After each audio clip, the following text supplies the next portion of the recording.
Good morning बच्चों।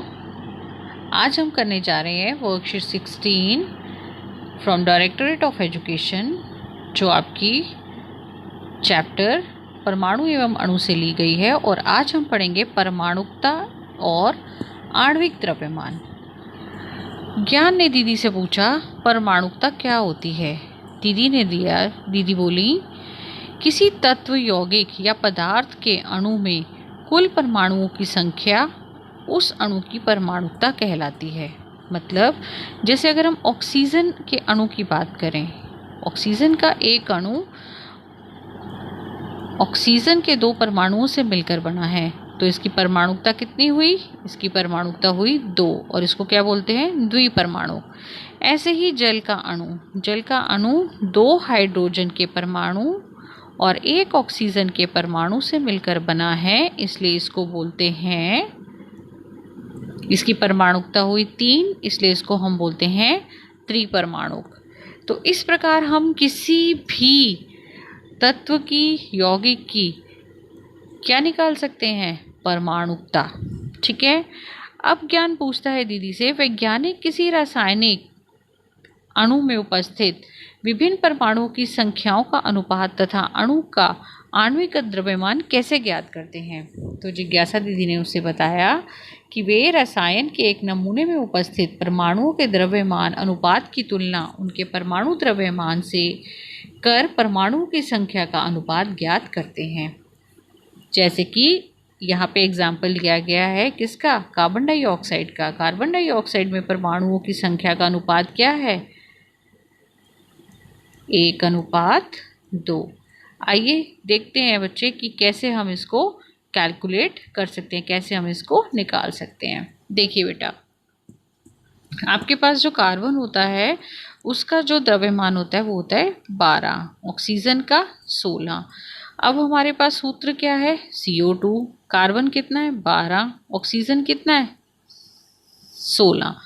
तो ये आपको जब इसको आप 4 से भाग करेंगे तो 3 आएगा, और नीचे जब आप डिवाइड करेंगे तो 8 आएगा, 4 आएगा, 4 2 8 आएगा।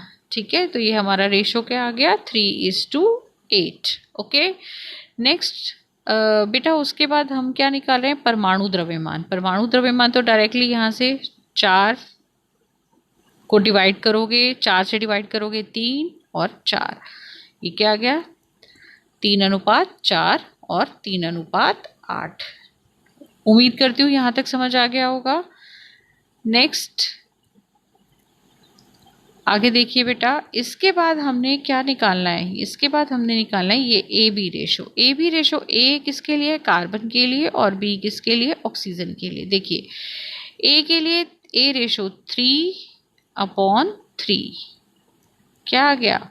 1, और ऑक्सीजन के लिए 8 और 4, कितना आ गया? 2। तो डायरेक्टली क्या रेशो आ गया? कार्बन का 1 और ऑक्सीजन का 2। देखिए, ठीक है। तो इस तरीके से हम ये क्या निकाल सकते हैं? आपका रेशो। ठीक है। नेक्स्ट ज्ञान ने पूछा, आणविक द्रव्यमान हम कैसे निकाल सकते हैं? तो दीदी ने बताया, किसी भी पदार्थ का आणविक द्रव्यमान उसमें मौजूद सभी परमाणुओं के द्रव्यमान के योग के बराबर होता है।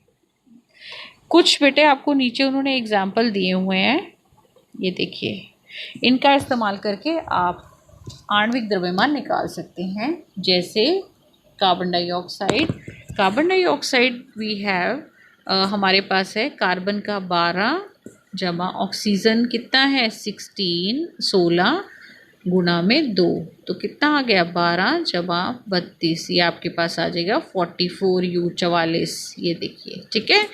ऐसे ही हम जल का निकाल सकते हैं। जल का देखिए, आणविक द्रव्यमान अगर हमें जल का निकालना है तो हम क्या करेंगे? जल के आणविक द्रव्यमान के लिए हाइड्रोजन कितना होता है? 1 गुणा में 2 जमा ऑक्सीजन 16 गुणा में 1, तो 2 जमा 16 कितना आ गया? 18U। इस तरीके से हम आणविक द्रव्यमान निकालते हैं। ठीक है। नेक्स्ट बेटा, अब आइए आगे के 2 एग्जाम्पल आप खुद भी प्रैक्टिस करने की कोशिश करिएगा। जैसे हमारे पास है अमोनियम क्लोराइड, तो अमोनियम कितना है? 14 नाइट्रोजन का, प्लस हाइड्रोजन 1 इंटू 1 गुना में 4, प्लस क्लोरीन कितना है 35.5 इंटू 1। जब आप इन सब को टोटल कर लेंगे तो आपका कितना आ जाएगा, तब आपका आ जाएगा ये 53.5 यू। अगला बेटा आपके पास आता है NaCl, sodium 23 into 1 plus chlorine 35.5 into 1। जब आप इसको टोटल करेंगे तो you will get your 58.5। This is the way, इस तरीके से हम अपना आणविक द्रव्यमान निकाल सकते हैं। आइए बेटा प्रैक्टिस एक्सरसाइज पे नज़र डालें। प्रैक्टिस एक्सरसाइज में हमारे पास क्या आता है बेटा, जैसे परमाणुकता किसे कहते हैं, ये रही इसकी परिभाषा। किसी तत्व, यौगिक या पदार्थ में कुल परमाणु की संख्या उसकी अणु की परमाणुकता कहलाती है। और इन रसायनों की परमाणुकता निकालिए। जैसे पहला आपको क्या दे रखा है, कॉपर सल्फेट। देखिए ध्यान से, कॉपर 1, सल्फेट 1, सल्फर 1 सॉरी, और ऑक्सीजन 4, कितनी आ गई 6। तो आपकी इसकी कितनी आ गई 6। HCl 1 जमा 1 कितनी आ गई 2। S8 8, ये तो आप सीधे सीधे लिख देंगे 8। NaCl फिर से 2, 1 जमा 1 2। अगला है कार्बोनिक एसिड। कार्बोनिक एसिड का अगर आप निकालेंगे तो आपके पास आएगा 2 जमा 1 जमा 3 6। तो इस तरीके से बेटा हम क्या निकाल सकते हैं, इनकी परमाणुकता। प्रश्न नंबर 2 में देखिए बेटा, प्रश्न नंबर 2 में आपको दे रखा है, आपको क्या करना है, जल अणु के परमाणुओं की संख्या का अनुपात निकालना है। अब आप देखिए, इन्होंने डायरेक्टली वैसे आपको दे दिया बेटा, आपका हाइड्रोजन और ऑक्सीजन का द्रव्यमान अनुपात इन्होंने आपको 1:8 दे दिया है। द्रव्यमान अनुपात ये आपको हाइड्रोजन और ऑक्सीजन का, हाइड्रोजन और ऑक्सीजन का 1:8 आपको दे दिया। लेकिन मैं आपको बता देती हूँ कि किस तरीके से निकालते हैं। जैसे आपको इन्होंने वाटर दिया है, पानी दिया है, तो हाइड्रोजन का 1 होता है बेटा, 1 गुना में 2, और ऑक्सीजन कितना होता है 16, एक ही है ना, तो डिवाइड करोगे कितना आ गया 1:8। इस तरीके से हमने इसको निकाला है। तो मैं इसका एग्जाम्पल यहीं पे समझा रही हूँ आपको। ये रेशो कितनी आ गई 1:8, जबकि ये रेशो आपकी बेटे आएगी हाइड्रोजन 1 और ऑक्सीजन कितना है, ऑक्सीजन है आपका 16, तो ये रेशो आ गई आपकी 1:16। आइए अब ए रेशो बी निकालें। तो ए रेशो बी के लिए बेटा अब क्या करेंगे, 1/1 अपॉन बी के लिए आप क्या लिखेंगे 8/16। तो ये आपका आ जाएगा 1/1 इंटू 16/8। 8 1 8, 8 2 16। तो रेशो क्या आ गई आपकी 2:1। So means hydrogen 2, water 1। तो रेशो हमारे पास आ गई 2:1। इस तरीके से हम इसको कैलकुलेट करके निकाल सकते हैं।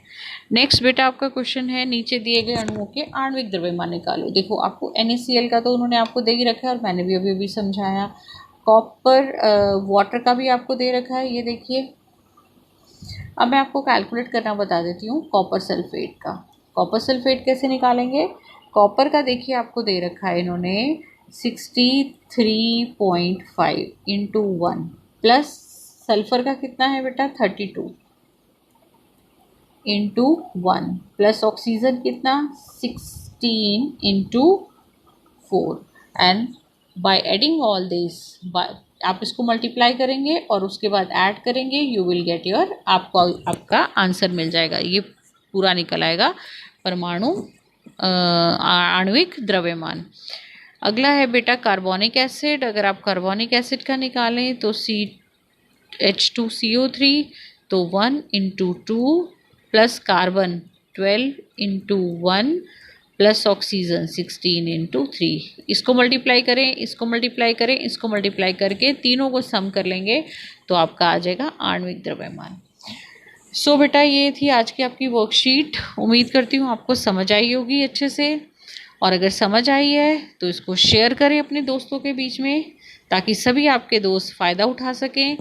और अच्छे से इसकी आप प्रैक्टिस करें और चैनल को लाइक करें और सब्सक्राइब भी करें, सो दैट जितनी जल्दी से जल्दी कोई भी वीडियो अपलोड हो आपको उसका नोटिफिकेशन मिल जाए। थैंक यू बच्चे।